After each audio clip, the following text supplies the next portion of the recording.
Kisamade Hornbill Festival manai homoy aji North East Leaders Connect tagishe. Leader discuss the future of North East laga team lohina. Discussion de North East state laga alag challenges aro development opor kotha krishe. So it's been 12 years now, and this is our 9th edition. This year, obviously, there was little challenges in terms of dates, but overall, I think our founder member Hekani and her team has always been able to deliver and to organize for us. There's a lot of challenges, but I'm sure it's going to be as successful as every Northeast Leaders Connect we've had across different states. So thank you very much for coming, and I hope you have a wonderful time today. Plus, hope you guys enjoy a lovely Hornbill festival in Nagaland. Thank you very much. There's a new dimension now. This is the 76th year of India's independence, and we have come a long way. We realize that in terms of all indicators, India as a country has gone ahead. Where is Northeast placed in that development, in that progress? So I think it's the right moment to discuss where we stand in terms of those spillover policies. For instance, let me just mention two particular aspects of that. One, and because I want to ask especially Gigi Kamai, who's in Texas, in his income tax department or ministry. You know, there's a lot of question among entrepreneurs. If we don't pay taxes, income taxes in certain states under Article 371, how do we avail or access bank loans to finance our entrepreneurial ideas? So these are issues which have been taken forward, and actually the complexity of it has come from the colonial period. Because states like Nagaland, we don't have income tax. But we demand that the banks look at our entrepreneurs as bankable entrepreneurs. The unthinkable happening in terms of there is a semblance of peace which was not there 25 years ago.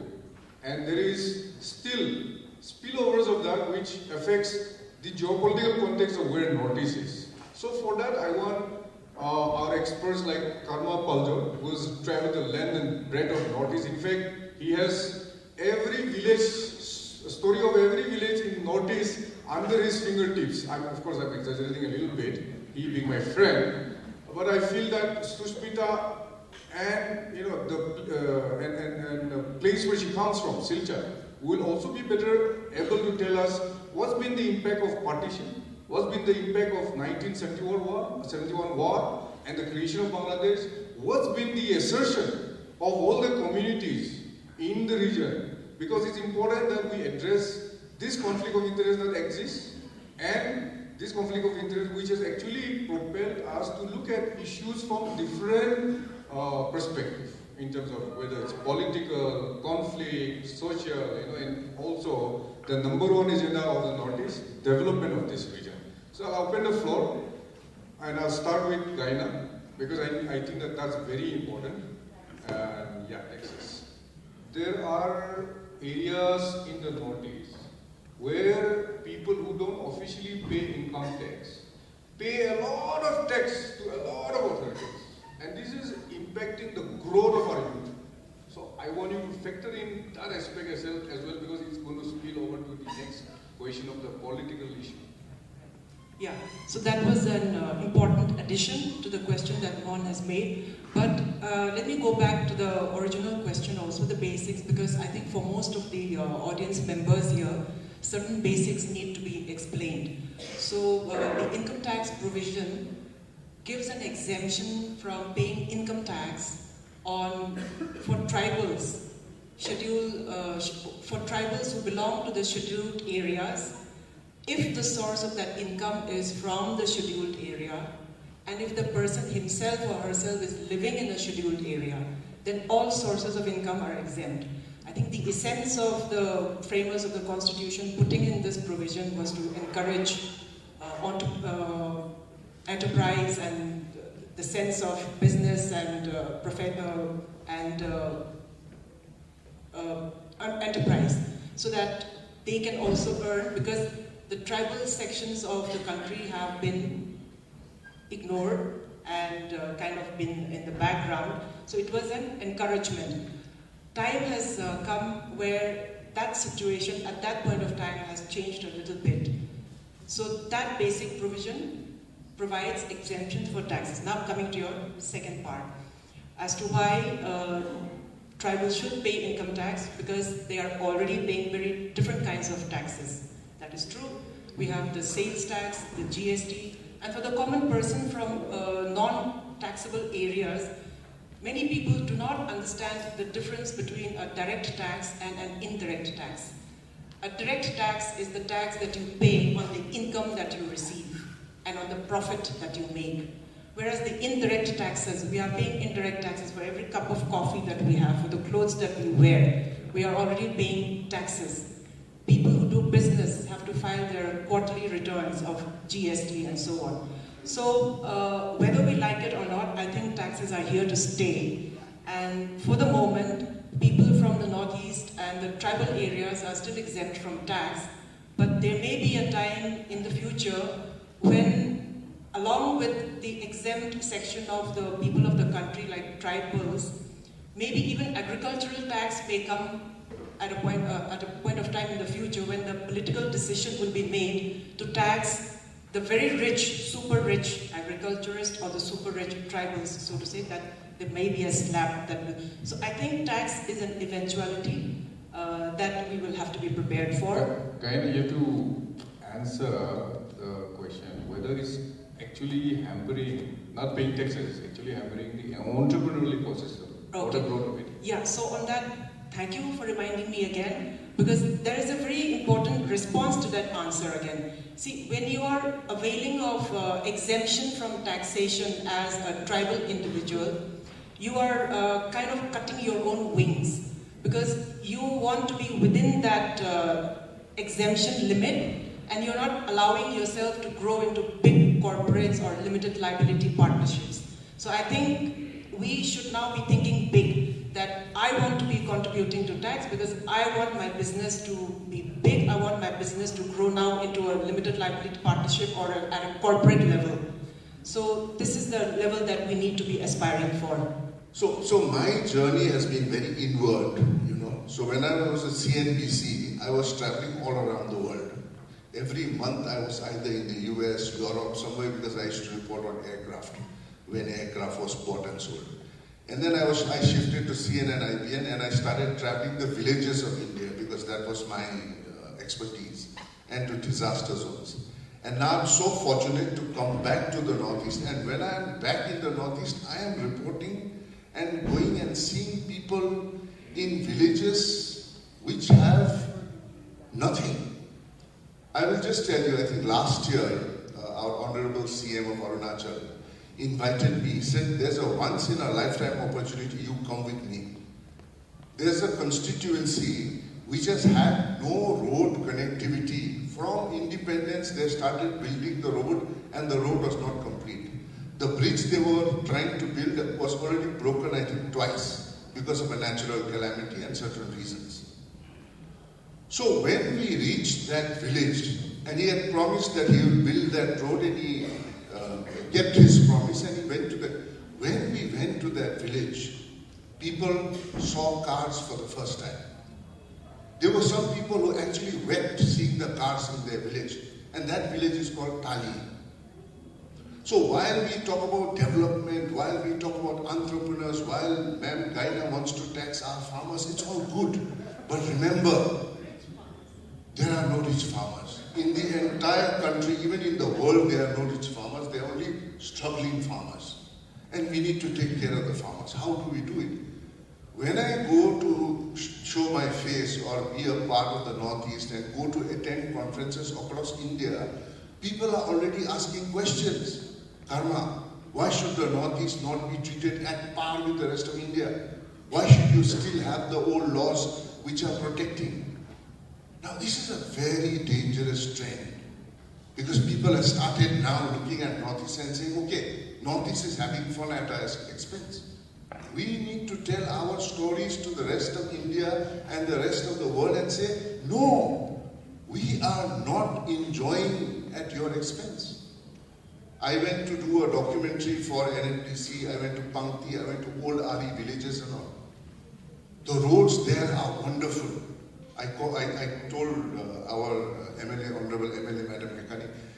should be the off-roading capital of the world. In Delhi, people buy 4x4 expensive vehicles, but they don't have roads. And here we have roads to drive our XUVs. Such is our story. And when our story is like that, Mr. Kikon, can we even dream about competing with the rest of India at this level? Can we even dream and tell our people that, oh God, you give me, you make me pay tax? No, this is not the time. I think we have many, many years to go before we can proudly say, I am one of the few tribals who has been paying taxes for a long, long time now. I wish I didn't have to pay tax. That's ironical, but I want to ask you something, because you are a role model for many media personalities in the Northeast, because you have done it big in the mainstream, so-called mainstream. You've come back, started your initiative today, after some years, as the chief editor of East Mojo, and also the face of East Mojo. Do you think it was an idealistic move, or do you think it's a successful venture that you have established? And do you think that anybody, if you can dream big and achieve it here, in this region, do you think others can also follow suit? And in what financial ecosystem have you thrived? So, there is no financial ecosystem that's going to support you. If I open a media days, I'll have enough money. But in the Northeast, I have a few friends who've really helped me from the start. They've financially helped me. They have pushed me and supported me morally. In a lot of ways, they've been a huge mental support, and that's what has kept East Mojo going for the past 4 years. But if you're going to ask me and say, wow, is East Mojo successful in financial terms? Are we making money? No. We are burning money. Look at Delhi. Look at Kerala. I love Kerala because the thriving democracy and the way people read, and they are very vocal about their rights and all. There, if they find value in a storyteller, if they find value in one newspaper, in one digital channel, the entire community supports that. I'm saying, on East Mojo, I have around, on the website, just the website, not the YouTube channel, just the website, I have about 10 lakh people coming to the website and reading stories every month. Out of the 10 lakh, about 2.5 or 3 lakh are the people who really know how to read, I think, and they read the stories. They spend 1 minute, 60 minutes on the story, one story. Out of that, even if 20,000 people give me 100 rupees a month, I will not just be sustainable, I will thrive. I'll independently be able to be the real fourth estate, the guardian for the people of the Northeast, so that we look at what are the irregularities, what are the corruption issues, then I will not be dependent on anybody, and I can report with full independence. The only thing that they can do is come and beat me. In the Northeast, they're not independent now? Because in your logo is only independent, It is independent. It is very, very independent. It is fiercely independent. It's not a trick question at all, Sushmita. Well, how do we run? I am supported by independent spirited media. I am supported by the Google News Initiative. I am supported by XY. So there are a host of, there's an ecosystem which is trying to say, Karma, we believe in independent journalism, you support. But tomorrow, if I take money from you, then you'll be calling me every night, which is a headache for me, which I cannot do. Guilty as charged, but let me ask you the serious question. So what you are saying in No, the earlier question was not serious. I thought the earlier question was also serious. Preparatory, it's like warming you up. So the serious question is, you are saying that brand like East Mojo that you have built over the years have earned the trust of the people. In fact, when I go to any news channel today, even on social media, I first go to East Mojo. In fact, I subscribe to it. I'm a subscriber. in spite of the accusatory looks he's giving me, I am one of the first subscribers, including our Pemaji. We are your supporters and well-wishers as readers. Because we believe in the brand, because the news you are providing us. What is the question? Question is I'm coming to the question. Give a politician a mic. What you are saying is that you have created a brand value people trust, but you are saying that for this brand value that you have created, there's not enough financial support. Number one. Why is that so? So number one, most of the media companies around the world depend on advertisements. Okay, there are so few big companies in the Northeast. The population is only so much. Ads cannot support me. Okay, ads form a part of that. So when your main revenue, which is the advertisement, is not so strong, there lies the first problem. Second problem is we supply our articles to other news organizations. We work with the Scroll, we work with Wire, we work with News Laundry, News Minute in South India. They want stories from us and they pay us for those stories. But again, Northeast, they remember only when there is something big. After that, Northeast is forgotten. They don't want to listen about all other struggles. They only want to hear Northeast when there's bad news. So, going from Karma to Sushmita there, I want to place this very controversial, sensitive, and for Sushmita, very uncomfortable question. You know, because we have to ask ourselves the uncomfortable questions if Northeast has to discuss Northeast. Only then we'll move forward, right?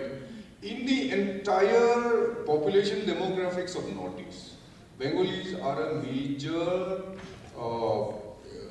number in this northeastern region. However, most of us would like to ignore the Bengalis when we have a discussion on Northeast, especially Bengalis from Northeast. So, starting from your pre-partition days to 1971 creation of Bangladesh, and also I want to mention during the colonial period, even places like Sylhet was part of larger Assam. It was not actually part of Bangladesh or East Pakistan. Today, in the political sphere, especially for a region like Northeast, when our representations in the union are like, for instance, Ramesh Patel. Ramesh Patel is from the Adivasi community, but he is getting a representation there. In the past, your father was a union minister from Northeast. You represented and you're still representing the Northeast. Why isn't there a sort of prominence of the Bengali voice in the entire identity of the northeastern region as much as we want it to be there?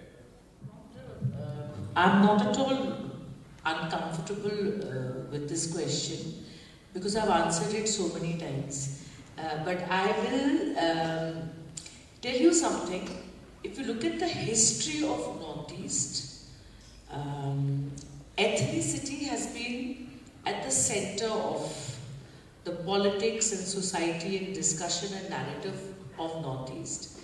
And what happened during partition is, I think, because Bangladesh was created, so there was suddenly borders being drawn on the eastern side of, if you like, unpartitioned India. So obviously it is but obvious that when people move cross-border, and you didn't have flights taking you those days, so you obviously cross the nearest border. So that's how many people shifted. That is a reality. But the other reality is also, if you look at Barak Valley, which is Karimganj, Hailakandi and Kachar, we have been there right since the Kachari king's time. So, if you like the controversial word Kilonjia, if you were to define it as pre-1951, then we are also pre-1951 in Assam. Now, the interesting part is that we are, as Bengalis, part of the Northeast, which is primarily, dominated by tribals, and we are the non-tribal population of Assam. Northeast, if you like. But if you look at history, I don't know how many of you all know this. The reason areas of Gwalpara and Silchar and all got thrown into Assam, she should be able to say, being a revenue person, is because they found Assam not viable revenue-wise to actually work as a state, and that's how we got thrown into Assam. Otherwise, we could have been part of Bengal or wherever. But having said that, when I went to Parliament in the 16th Lok Sabha, people who didn't know I was my father's daughter. So when they heard my name, they said, "You're from Bengal," and I'm like, "No, I'm from Northeast." So even I take great pride in being from Northeast, and I didn't like it when I went to Parliament and people said, "Are you from Bengal?" And I'm like, "Of course not, I'm from Assam." But I think what is very important in this country is unity and diversity, and I think Northeast for me definitely represents that. That's a very comfortable answer to the uncomfortable question. I want to go back, before I go to Kaina, I want to go back to karma. And not because you are the repository of knowledge, as I put it, but because in your experience and as far as I know you, you have covered places from A to B, and you have mentioned one particular aspect. Why I want to discuss this is because I think as people from this region, we need to discuss this particular aspect. The entire issue of how, in order to establish yourself as an entrepreneur, and he chose the toughest profession, surviving as a media house, independent media house, in that also from the Northeast. In the past, we used to read a lot of other online media outlets. Newspapers were our daily diet. TV, we used to watch TV. But this time, during the election in Mizoram, there was a message which one of my friends wanted to put out. Unfortunately for him, he put it out on Saturday evening. The next day was Sunday. So no television channel in Mizoram played that message. So very unfortunate. That, these are the intricacies of the region. And we recently also, out of respect for that, the election commission has postponed the counting of votes in Mizoram to tomorrow, because today is a Sunday, whereas other 4 states counting has already taken place. So there are certain, quirkiness, let us call it, which is reserved for this northeastern region. In your statements, you have also said that you have worked with politicians. But for instance, in Arunachal, you have said and openly praised Pemaji because he is in front of you, in front of all of us. I think it's not because of that. Because other times I see you also, sometimes you are not directly or indirectly critical of certain issues which happen in Arunachal. For instance, the issues you have raised, I can't say all of it because of the paucity of time. But I am generally asking you, how do you handle such contradictions within, your profession? There are no contradictions. If there is a story, there is a story. There are absolutely no contradictions. If it's a good story, it is a good story. You have to tell that good story. It is not because, I know somebody. You've written a good book. We are doing a review of that book. Not because I am your friend or that. Meadow has already done the story. So there are no contradictions. If there is a story, we have to go in and do the story. The most difficult stories of my time from the Northeast was covering Manipur. I was so heartbroken. There were nights when we did not sleep because of the kind of stories that were coming. And, you can't do anything. And suddenly an editor, news editor, very senior Hindi news anchor, she called me and she said, "Karmaji, aap jaldi bataiye ki ye Manipur ka masla kya hai in Hindi? What is the story?" I told her, "Dekhiye, madam, ye do bhai hain jo zameen ke liye lad rahe hain. Full stop. 2 brothers are fighting for land." I said, "Finish." And she was like, "Itna simple hai." And he बोला, "Itna simple bhi nahi. Aapne bola jaldi mein bolo, maine aapko jaldi mein bol diya. Uske piche kitna, there are a lot of things behind, but you can't say. You just want everything like a fast food. No, you are standing there, you want the story now." So that is why there are a lot of intricacies. From the earlier question, I forgot to add one little thing about the taxes. Now, some of our region so backward, but the problem is that monitoring and enforcement.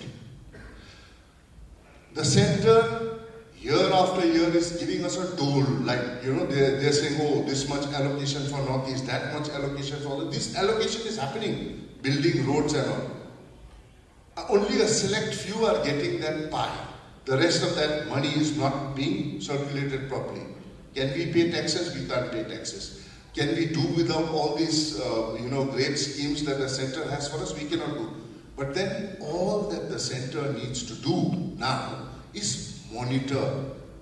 They've got all these agencies, and the one my state is the most scared of is the CBI. I don't know why. So there are these agencies which have to come and which have to go to difficult places and monitor. You cannot name one road for all the schemes. So one Pradhan Mantri scheme comes, you show the same road. And then some other scheme comes, you show the same road. This culture has to change. Center has to be actively monitoring. When you monitor, just like East Mojo, we will reach a certain sustainability. When we reach a certain sustainability, the entire region is happy. That's when we can say, okay, remove all these things. We are comfortable now. We are the Hong Kong or the Singapore or the Macau of India. That dream will be true. Next day, at least 9-10 people will come, say, you have to pay tax to my God. In the parlance of the army, it's extortion. In the parlance of the administration, it's illegal taxation. So, a lot of things like that happens in this region which are not reflected at the policy level. But what I think is that this kind of factor actually impacts the growth of the local economy.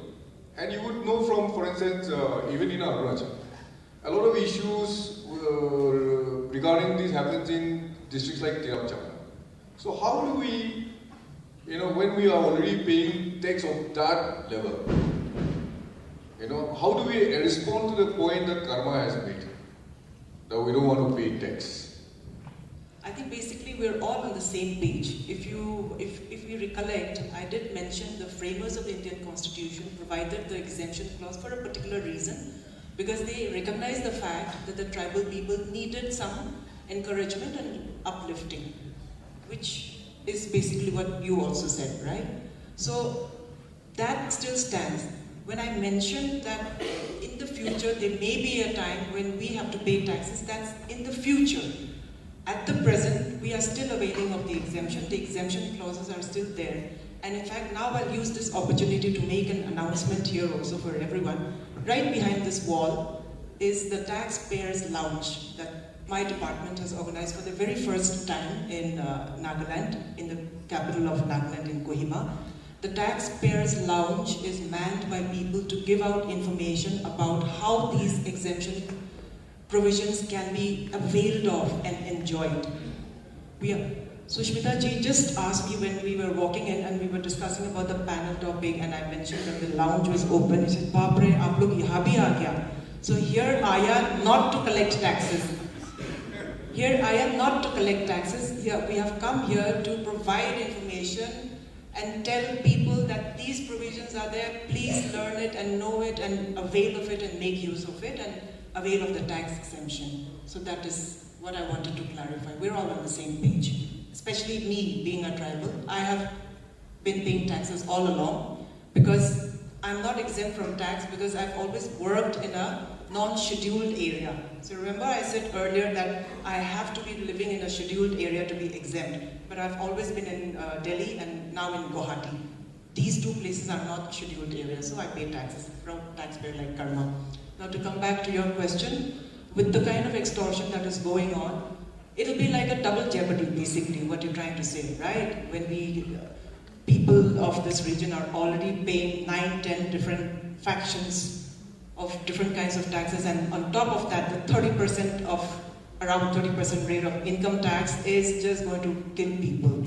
So we hope that does not happen. I think as people from the region, we need to internally analyze and work among ourselves to at least get rid of this taxation from the region, which is in our control. And I think as civil society, we should speak up and not just be complying to the demands. Brilliant. Very bold as well. I want to ask, on the basis of what we have problematized as issues in the region, as leaders, how do you think, what do you think is the two most important challenges based on, let us look at, take Arunachal as example. From 0 airport to 9, sir, now? 9 airports. In how many? 10 years or less than 10 years. So suppose a state can achieve that. In 10 years, 0 airport to 10 airports. Yeah, last year it took me 10 hours from Dimapur to 0, because the roads were under construction. This year people went and were trying to make me jealous that it took them only 7 hours to reach 0 from Dimapur, by road, because of the new bridges, new roads. Things are happening, the wave is on, but what do you think are those challenges which we have not been able to address since independence, that we can actually effectively do as leaders? Because if you understand and accept the fact that those challenges are actually stumbling blocks for the unleashing of potential of the northeastern region, what are those two challenges that you see, and what is the suggestion or solution you can provide? As a conclusion to this panel discussion, I want to give time to all the three of you to respond to this. So for me, there are three. And if we address this, Northeast will be, like, we will really, think. The most important thing is healthcare. We just don't have the kind of healthcare, the kind of stories that come from remote places of, say, Mizoram, Manipur, where hospitals, doctors, and people are dying of very, very simple things which, you can easily save it even in the smallest healthcare. Now, if we address healthcare, number one. Number two, that we must address is education. There are simply not enough good teachers. I'm not talking about schools. We've got, because of the center's plans, we've got 100 of schools, but then there are no teachers. We need to address education. We need to address our healthcare. And third, if we build roads, if we just give people the infrastructure, I think people will take care of themselves. They'll travel around, they'll do business. If we are able to fix these three things, healthcare, give our children good education, and not education which is just spoken, that you've hired some teachers from here there with not even proper degrees, and they're sitting and teaching our children rubbish. Introduce, even if you have to introduce, IT, whatever. If these things, we can sit here, talk about entrepreneurship, talk about, the software, talk about this, that. Nothing is going to happen. Our region will still remain backward. Address these three things first, and our region will just fly. Yeah, so I wholeheartedly endorse the three issues that Karma has said, and that since I have the liberty of adding some more points, I would add to forums like this, Northeast Leaders Connect. I think all of us sitting here know the amount of wealth and human resources that we as a region have, and we have not tapped it.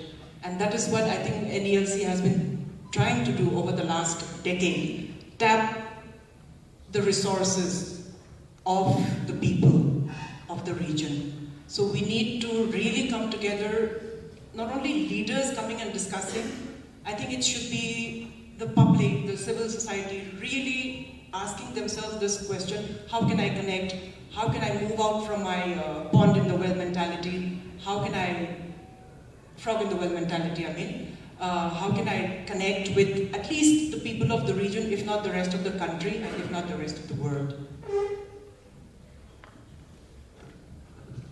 I think the biggest challenge we've faced in the past decades, and we've not been able to solve, is what Karma has said, is health. If you don't have the money, you die in Northeast, to put it very bluntly. And it's absolutely impossible. I face it every day. And I think, I don't know whether I should say it, but I'm going to say it, Northeast is considered sensitive because of international borders. And I feel that as people and political parties and chief ministers coming from Northeast, everything is not about criticizing but placing it properly with the center. That needs to be done. And what Kikon and I were saying is also, we've not been able to take the fact that we have the tea industry, which is prominent, and oil, we have even oil here. We have not been able to, as a region gain from it. I feel those two things, I think he's the anchor, but that's what he told me and I agree with him. Those two industries, or if you like, whatever resources we need to, I just want to say that when I went to Bengal as an MP and I went to Darjeeling, my God, the way they market their tea, Makai Bari, you know, what is it, Margaret's Hope, they are big brands all over India. Somehow Assam has not been able to, but Assam has not been able to place its tea as a brand, and oil is a huge resource, and I think we could have done much more with that.